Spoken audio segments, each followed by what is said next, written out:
Hey everyone, this is going to be a video response to Craig from TVandLust, where he talked about his favorite childhood Super Nintendo games.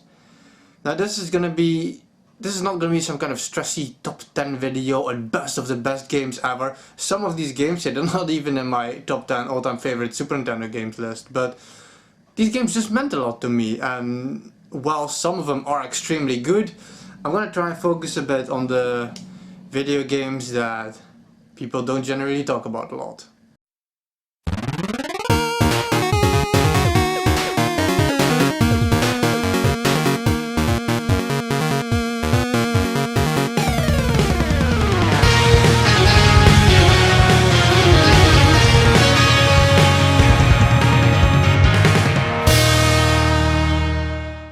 So, games that obviously marked me in my childhood, because I grew up with these, are Final Fantasy VI and The Legend of Zelda. But I won't be talking about these in this video because both of these will be getting a specific video dedicated to them in general, so I won't be talking about these. I'm gonna be starting with the only game I do not own on physical copy. This is my copy box version of the game. It's Power Instinct. Power Instinct is a fighting game, and it is one of my all-time favorite fighting games, especially on the Super Nintendo. Now yeah, I was into Mortal Kombat, I was into Killer Instinct. Killer Instinct is still one of the best video games ever made, fighting games. I fucking love Killer Instinct. And I was in all that shit, you know, I played Dragon Ball and Ranma and tons and tons. You name a fighting game on the Super Nintendo, I've played it. When we got the Super Nintendo, I grew up with the NES and everything, so I got every system upon release. I was pretty young still for the NES, and with the Super Nintendo I started getting into my teen years, and I had an older brother. And my older brother and me used to play every single fighting game on the planet. We played every single, you name a fighting game on the Super Nintendo, we played it. Clay Fighter, Brutal Pulse of Fury, Mortal Kombat, like I said, Killer Instinct, we played everything. And Power Instinct, which, like I said, this is the copy box version. It's the only game I didn't buy at physical that I love from the copy box. Power Instinct it's just my favorite. Like, it's not even the best. Like, I love the sound effects in this, and the music, and the characters, and the main thing I like most of it is the diversity of the characters and the special moves you could perform.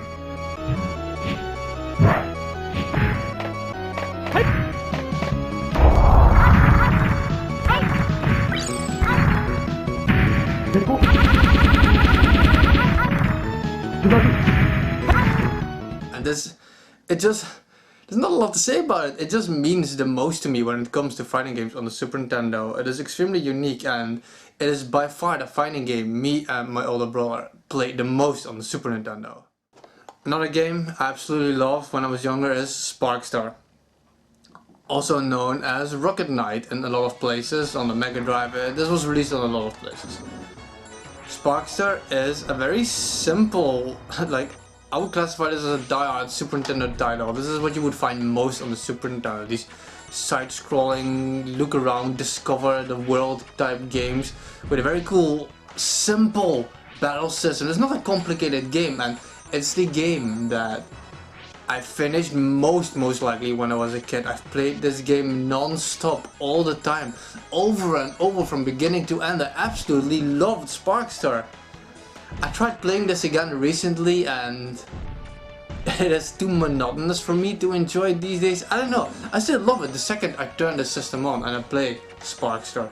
The music, the sound effects, it all comes back to me, but I don't find 100% of the enjoyment that I used to in this game. Then we go to, once again, back to my older brother. The Super Nintendo is the system we bonded over the most. I have three brothers. I have a younger brother and two older brothers, and my oldest brother and me, the Super Nintendo is where I was at. We would be gaming this every single second of free time we had. And one of the games we absolutely loved is Legend. It's not a good game. Hurricane, it's not a good game. It's a standard beat 'em up type game like you had all over the place, like Double Dragon and Battletoads and all of that stuff. It is extremely ridiculously simple. Player 1 plays a dude with a sword, like a barbarian type person. Player 2 plays a dude with an axe, which was always me, which is where my love for axes comes from. And it is extremely boring. There's not a lot of special moves you can perform, not a lot of variety in the moves, in the levels, but the music of this game, and just when I boot this up, I actually have more fun still playing this now than I do Sparkster, for example, because it just means it brings back so many memories of me and my oldest brother playing the Super Nintendo with this music. It's just...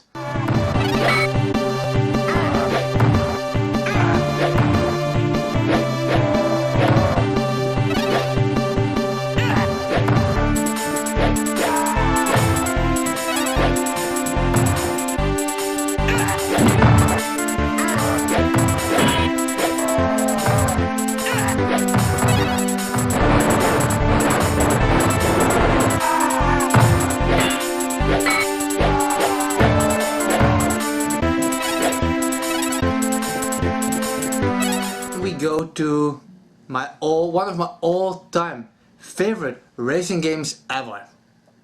Now my dad collects music. All of his life he has collected music. He has a giant room filled with music all over the place. All the walls, all the closet is filled with music, which is where my love for music comes from, and why I love listening to so many different varieties of music and everything. And there's a racing game, Rock and Roll Racing.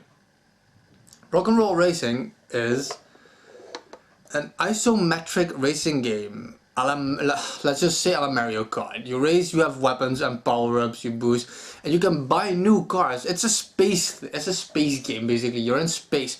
You're driving over all these planets, racing with all these creatures and aliens.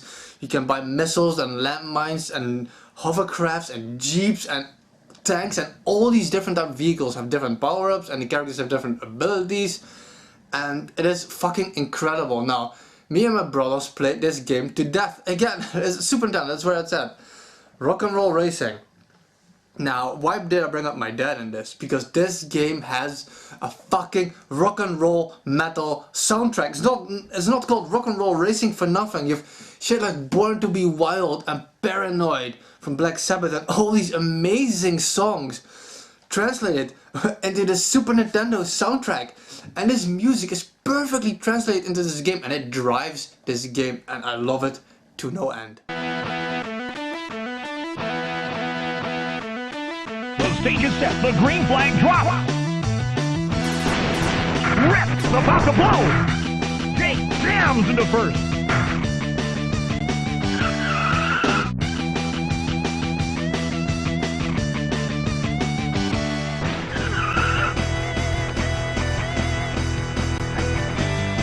Rip is about to blow. Shred was lost out there. Last lap.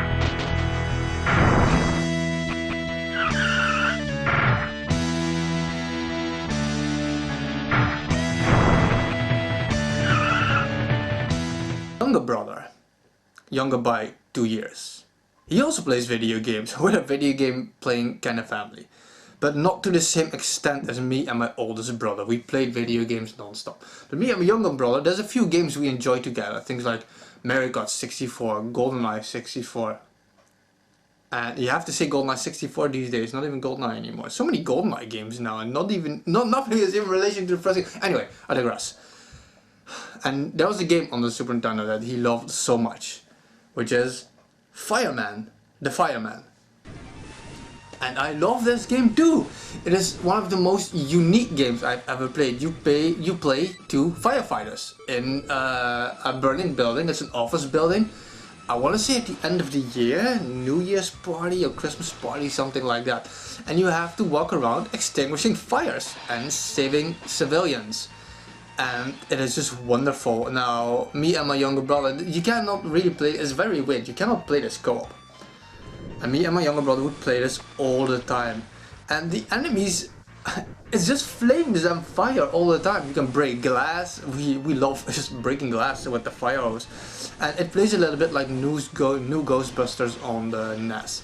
You have one character with a super strong water spot and one character that has like an axe and that kind of stuff for different types of fire. And the bosses of this game are fire. It's all fire, and it's so unique. And the sound effects of this game, it just takes me back to this time when me and my younger brother would play video games a lot. And unlike with my older brother, with my younger brother, I don't have many of those memories, but the Fireman is the crown jewel of that. It is an absolutely amazing game. One of my all-time. The next one is seriously one of my all-time favorite video games ever. It is not. I don't have many memories of it specifically. It is so atmosphere heavy that it just seriously marked me, and that is Black Hawk. Black Hawk on the Super Nintendo, which was known as Blackthorn in America, is an amazing game.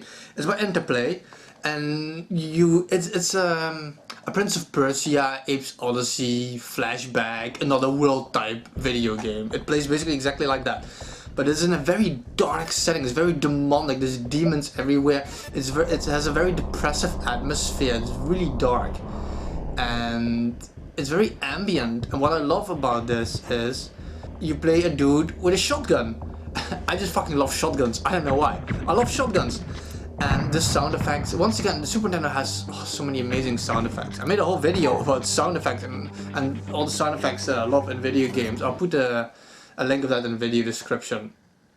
It's this video right here. You can also check it out here. It will open in a new tab for you, that you can save it for after this video. But yeah, Black Hawk.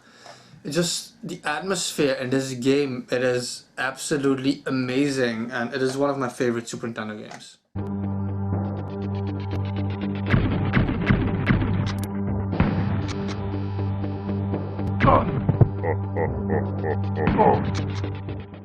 Love Super Mario World, the first one. I love Super Mario World. I have extremely fond memories of it, of one of my best friends in the past. We don't talk a lot anymore these days, but we uncovered every single secret in this game in co-op. We played it all the fucking time, non-stop, but I still prefer Super Mario World 2, Yoshi's Island, more. I love this game better. It has an extremely unique atmosphere. I always come back to atmosphere. Super Mario World 2 has extremely creative level design. It has a lot of incredible mechanics where Yoshi can transform, where you can run with the baby, and the secrets in this game, the secrets you collect, and the way it's this drawn out video game with these pencil type textures. I just absolutely love this game, and it's most likely one of my most played Super Nintendo games.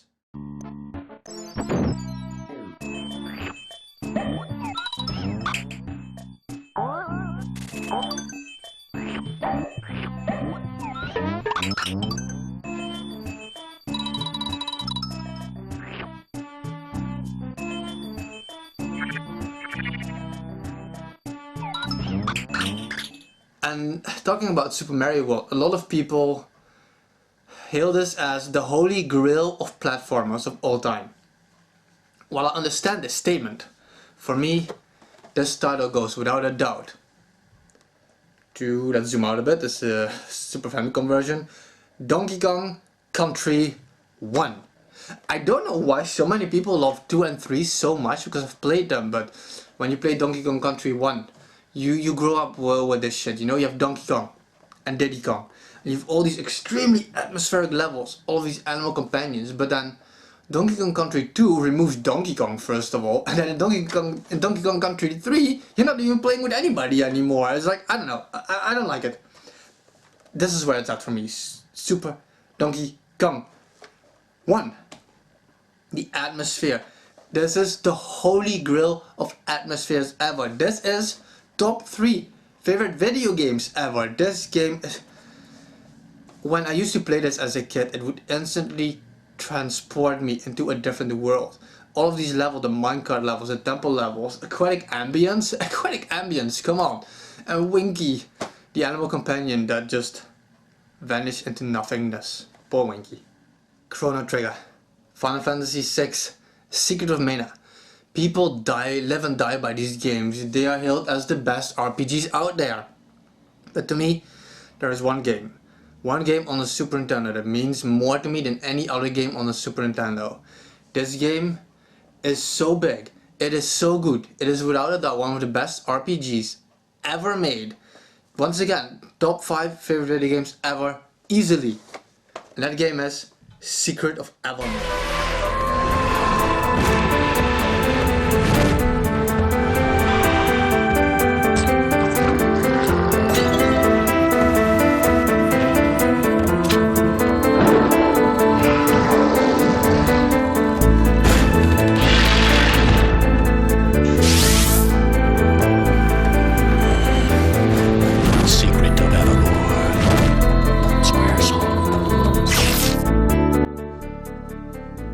I don't like Chrono Trigger as much as other people do. I absolutely love Secret of Mana, but Secret of Evermore is where it's at. When I got this game, it came with this amazing guide. I still have this guide with the awesome artwork of this spaceship. Now, why do I love this game so much more? Now, first of all, atmosphere. You play a little dude and he has a dog and he loves horror movies. He goes to the theater, he gets transported into a different world. And so will you. You travel through different times, like Greek and the prehistoric and the future and all these different times, and your dog actually changes shape. He becomes like this robot toaster dog, this stuffy poodle and a wolf, and you can control the dog as well. And you have an insane amount of magic attacks and special attacks and weapons and places to discover and secrets, and this game is so big. You have a spaceship and it is just, I love this game more than Final Fantasy VI and Chrono Trigger and all these RPGs. Secret of Evermore has such amazing, look at that cover art. These bosses are amazing. The adventures you go through as this kid, and my older brother used to watch me play this game, and at one point I got stuck. And I still have this map to this day, because there was a maze in the game and he actually drew the map out with me together for the maze. That's what you did. There was no internet back then. So you drew shit yourself, these maps, and all these memories I have with this, with my brother, and playing this game. I love this game so much. All this artwork with this guide, I still have it, and everything, and the memories, they range from playing with my brother, playing by myself, going through all these worlds. I can't get enough of this game. It is without a doubt one of the best games ever made. The artwork that came with it, like some of the boss art here, and like some of your dog transformations are in there. Like, oh, this is a full guide of the whole game, by the way. Like, yeah, when you went to Greece and everything, and all these kingdoms are connected, and it's such a dark game. It is such a massively dark game, and let's just stop because I will never stop talking about this game. I hope you guys like this video. Craig, I hope you enjoyed some of these titles. Seriously enjoyed the shit, man. I still do to this day. Thank you guys for watching, and stay real.